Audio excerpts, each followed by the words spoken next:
ہمارا حال تو پاکستان کا یہ ہے، وہاں بمباری ہو رہی ہے، ان کے بچے مر رہے ہیں، ان کے نوجوان شہید ہو رہے ہیں، یہ تن سے سر جدا ہو رہا ہے، ہمیں تو یہ خدا کا خوف نہیں ہے، ہم تماشائی بن کر میچوں میں پیسے لگاتے رہے، ہم میچوں میں جا کر چپسیں کھاتے رہے، ہم میچوں میں جا کر کیا کیا کرتے رہے، ناچتے گاتے، ڈوب کر مر جاؤ تم سب۔ اس سے بہتر تھا کہ آپ مرد پیدا نہ ہوتے، اس سے بہتر تھا کہ آپ کے ہاتھ میں کوئی اختیار نہ ہوتا۔ میں ان تمام اداروں کو مخاطب کرتا ہوں جن کے پاس طاقت ہے کہ آپ نے رب العالمین کے سامنے کھڑے ہونا ہے، ہم کچھ نہیں کر سکیں گے، ہم سے پوچھ نہیں ہوگی، ہم آواز دیتے ہیں، اللہ کے فضل سے پوری طاقت سے آواز لگا رہے ہیں، پوچھ آپ سے ہوگی، لٹکایا جائے گا، آپ کو پوچھا جائے گا، گاڑیاں، بنگلے، یہ زمینیں، جائیدادیں سب یہاں رہ جائیں گی، مر جاؤ گے، ختم ہو جاؤ گے، کل نفس ذائقۃ الموت، ہر نفس کو موت کا ذائقہ چکھنا ہے، کیا کرو گے اتنے مال کا؟ ساتھ لے جاؤ گے، قارون ساتھ لے گیا ہے، تم بھی ساتھ لے جانا، زمین میں لے جانا اس کو ساتھ۔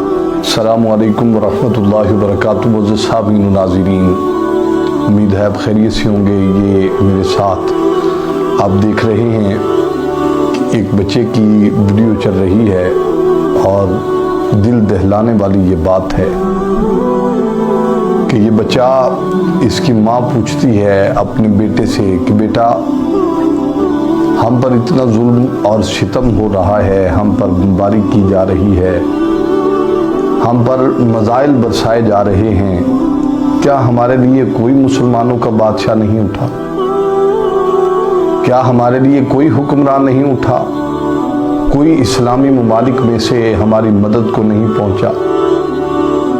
تو بچے کا قد چھوٹا ہے، عمر چھوٹی ہے، بات اتنی بڑی کر دی کہ حضرت ابراہیم خلیل اللہ علیہ السلام کی یاد کو تازہ کر دیا۔ بچہ کہتا ہے، اماں کیسی باتیں کرتی ہو، ہمیں ان کی ضرورت نہیں ہے، ہمیں ان کی مدد کی ضرورت نہیں ہے، واللہ اگر میرے پاس حضرت جبریل علیہ السلام آئیں، آ کر کہیں کیا چاہیے تم لوگوں کو، تو ہم تو حضرت جبریل علیہ السلام کو انکار کر دیں کہ آپ سے کچھ نہیں چاہیے، جیسے ہمارا اللہ ہم سے راضی ہے ویسے ہی ٹھیک ہے۔ حضرت خلیل اللہ علیہ السلام کو منجنیق میں جب بٹھایا گیا تھا پھینکنے کے لیے، فرشتے آ کر حاضر خدمت ہوئے اور کہنے لگے، اگر آپ چاہیں تو ان پر پانی برسا دیا جائے، آگ کو ٹھنڈا کر دیا جائے، اگر آپ چاہتے ہیں ان کو اٹھا کر پھینک دیا جائے، عذاب نازل کر دیا جائے۔ تو حضرت خلیل اللہ علیہ السلام نے کہا تھا، مجھے کسی کی ضرورت نہیں ہے، جیسے میرا اللہ راضی ہے ویسے ہی، اگر وہ خوش ہے کہ میں آگ میں جاؤں، اگر وہ یہی چاہتا ہے کہ میں آگ میں جاؤں تو میں ضرور جاؤں گا۔ مقام جو اتنا بڑا تھا، واتخذ اللہ ابراہیم خلیلا، کیا کیا حضرت خلیل اللہ علیہ السلام کی باتیں میں آپ کو بتاؤں۔ ایک دن فرشتوں نے عرض کی، رب العالمین، حضرت خلیل اللہ علیہ السلام کا دعویٰ ہے کہ یہ تمہارے گوڑے یار ہیں، واتخذ اللہ ابراہیم، تم نے خود کہا ہے کہ خلیل اللہ میرا گوڑا یار ہے، مال ہو، پیسہ ہو، دولت ہو تو یاری لگانی کون سی مشکل ہے، یاری تو وہ ہوتی ہے جب انسان کمزور ہوتا ہے، غربت کا شکار ہوتا ہے، مال میں تو سب کچھ ہو جاتا ہے۔ تو اللہ تعالیٰ نے فرشتوں کو بھیجا اور کہا، جاؤ خلیل اللہ کا امتحان لینا چاہتے ہو، مجھے پتہ ہے وہ پاس ہو جائے گا، اگر تم چاہتے ہو امتحان لینا چاہتے ہو تو جاؤ لے لو۔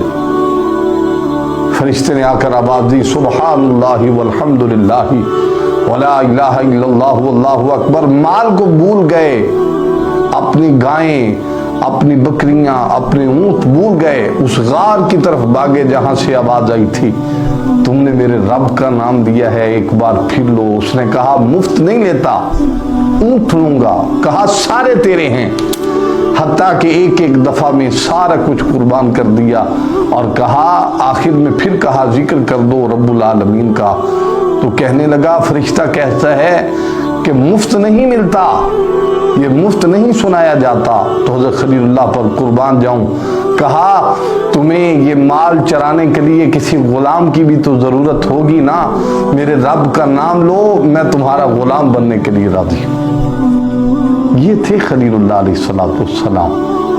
فلسطین والے جو ہیں، یہ جو بچے ہیں، یہ جو نوجوان ہیں، میں تو ان کی عظمت پر قربان جاؤں، ان کی ہمت پر، ان کی دلیری پر۔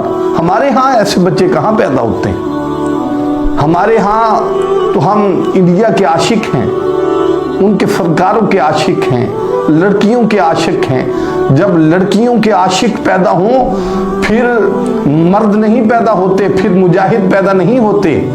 مجاہد ان کے ہاں پیدا ہوتے ہیں جو قرآن پڑھتے ہیں، مجاہد ان کے ہاں پیدا ہوتے ہیں جو اللہ کے دین کی حدود کی حفاظت کرنا جانتے ہیں، مجاہد ان کے ہاں پیدا ہوتے ہیں جو کسی کو تکلیف میں دیکھیں تو ان کو تکلیف ہوتی ہو۔ ہمیں کون سی تکلیف ہوتی ہے؟ ہمیں کوئی پرواہ نہیں ہے ان چیزوں کی۔ کوئی مرتا ہے تو مر جائے، کسی کو آگ لگتی ہے تو آگ لگ جائے، ہمیں کوئی نہیں ہے۔ بات اس ایک میری ذہن میں رکھنا، عبادت اپنی جگہ پہ، ریاضت اپنی جگہ پہ، آپ کے عمرے، آپ کے حج اپنی جگہ پہ، کروڑوں کام آپ کر لیں، لیکن جو اس وقت ان کے حالات جا رہے ہیں، ہمارے لیے جہاد فرض ہو چکا ہے۔ ہم ایسے دور میں جی رہے ہیں جب ظلم اپنے عروج پر ہے، ظالم جو ہے وہ دندناتا پھرتا ہے۔ ہمارے ہاں کیا کیا نہیں ہو رہا۔ ایک بات اپنے ذہن نشین کر لیں، حضرت صالح علیہ السلام کے دور میں اونٹنے کے پاؤں کاٹنے والے، گھٹنے کاٹنے والے صرف 4 لوگ تھے، عذاب میں ساری قوم آئی تھی۔ اور جب یہ ہوتا ہے تو پھر سبھی اس کے اندر آ جائیں گے، کوئی نہیں بچے گا۔ بنی اسرائیل کا عبادت گزار دیکھ لیں، اللہ اللہ کر رہا ہے، حکم خداوندی آ گیا، بستی کو تباہ کر دیا جائے، عذاب نازل کر دیا جائے۔ رب العالمین آپ کا وعدہ ہے، ایک بھی عبادت کرنے والا ہوا ہے عذاب نازل نہیں ہو سکتا۔ وہاں تیرا بندہ عبادت کر رہا، فرمایا پہلے اس کو اٹھاؤ، پٹکو، یہ عبادت کر رہا ہے۔ یہاں لوگ کس کس حال میں شامل ہو چکے ہیں، تم عبادت میں لگے ہوئے ہو۔ حضرات میری ان باتوں کو بغور سماعت فرما لیں۔ میں تو یہ حیران ہوں، ہم اپنے بچوں کو کیسے لے کر سو سکتے ہیں؟ اپنے بچوں کے ساتھ کھیلتے ہیں۔ وہ پاکستان کا کیا کہنا ہے؟ یہ نبی علیہ السلام کی وہ بشارت ہے، پاکستان خراسان سے جب یہ لشکر اٹھیں گے، مسجد اقصی پر یہ جھنڈے جا کر گاڑیں گے، یہ ان کو بشارت ہے۔ یہ پاکستان کے اوپر والی جو پٹی ہے خراسان کی، جس میں افغانستان کا حصہ آتا ہے، جس میں ایران کا کچھ حصہ آتا ہے، ہمارے ہاں سے بھی مرد مجاہد اٹھیں گے۔ یہ کب اٹھیں گے؟ میں تو حیران ہوں، ہم کر کیا رہے ہیں؟ ہمارا حال تو پاکستان کا یہ ہے، وہاں بمباری ہو رہی ہے، ان کے بچے مر رہے ہیں، ان کے نوجوان شہید ہو رہے ہیں، یہ تن سے سر جدا ہو رہا ہے۔ ہمیں تو یہ خدا کا خوف نہیں ہے، ہم تماشائی بن کر میچوں میں پیسے لگاتے رہے، ہم میچوں میں جا کر چپسیں کھاتے رہے، ہم میچوں میں جا کر کیا کیا کرتے رہے، ناچتے گاتے، ڈوب کر مر جاؤ تم سب۔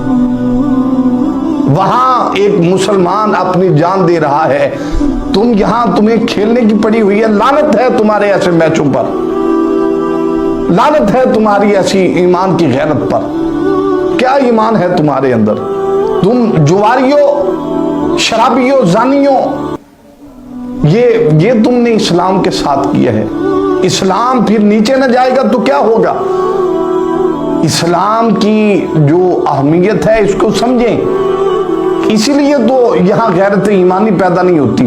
ناچنے والے وائرل ہوتے ہیں، ایک ٹھمکا مار دو تو آپ وائرل ہو جاتے ہیں۔ یہ تو آپ دین اسلام کی یہ چیزیں رہ گئی ہیں، لوگ ان کے پیچھے بھاگتے ہیں جو ٹھمکے لگاتے ہیں۔ دین اسلام کی قدر کب ہوگی پھر؟ غیرت ایمانی کو جگاؤ، اپنے آپ کو جھنجھوڑو، مانگو اسے کہ مالک و مولا ہمیں مردانگی عطا فرما۔ اس سے بہتر تھا کہ آپ مرد پیدا نہ ہوتے، اس سے بہتر تھا کہ آپ کے ہاتھ میں کوئی اختیار نہ ہوتا۔ میں ان تمام اداروں کو مخاطب کرتا ہوں جن کے پاس طاقت ہے کہ آپ نے رب العالمین کے سامنے کھڑے ہونا ہے، ہم کچھ نہیں کر سکیں گے، ہم سے پوچھ نہیں ہوگی، ہم آواز دیتے ہیں، اللہ کے فضل سے پوری طاقت سے آواز لگا رہے ہیں، پوچھ آپ سے ہوگی، لٹکایا جائے گا، آپ کو پوچھا جائے گا، گاڑیاں، بنگلے، یہ زمینیں، جائیدادیں سب یہاں رہ جائیں گی، مر جاؤ گے، ختم ہو جاؤ گے، کل نفس ذائقۃ الموت، ہر نفس کو موت کا ذائقہ چکھنا ہے، کیا کرو گے اتنے مال کا؟ ساتھ لے جاؤ گے، قارون ساتھ لے گیا ہے، تم بھی ساتھ لے جانا، زمین میں لے جانا اس کو ساتھ۔ غیرت کرو، غیرت، میں وہ عرض کر رہا ہوں، یہ غیرت ایمانی کا تقاضا جو ہے اس کو پورا رکھیں اور دعا کریں ہمارے گھروں میں مرد پیدا ہوں، وہ غیرت مند مرد جو دین اسلام کے لیے کچھ کر سکے۔ اللہ تعالیٰ ہماری نسلوں کو اپنے دین کے لیے قبول فرمائے، اور میری دعا ہے یا رب العالمین فلسطینیوں کو صبر جمیل عطا فرما، اور ان کو صبر پر اجر عظیم عطا فرما، مالک ان کو آزادیاں عطا فرما، اور جتنے یہودی ہیں یہ یہودی آپ کے سگے بن جائیں گے، پیسے لے لو ان سے، زمینیں لے لو، ٹیکنالوجی لے لو ان سے، ڈوب کر مر جاؤ، جو نبیوں کے سگے نہیں ہو سکے تمہارے کیسے ہوں گے؟ بہرحال اللہ تعالیٰ ان کو کامیاب فرمائے، مسلمانوں کو سربلندی عطا فرمائے، یہودیوں کو نیست و نابود فرمائے۔ السلام علیکم ورحمۃ اللہ وبرکاتہ۔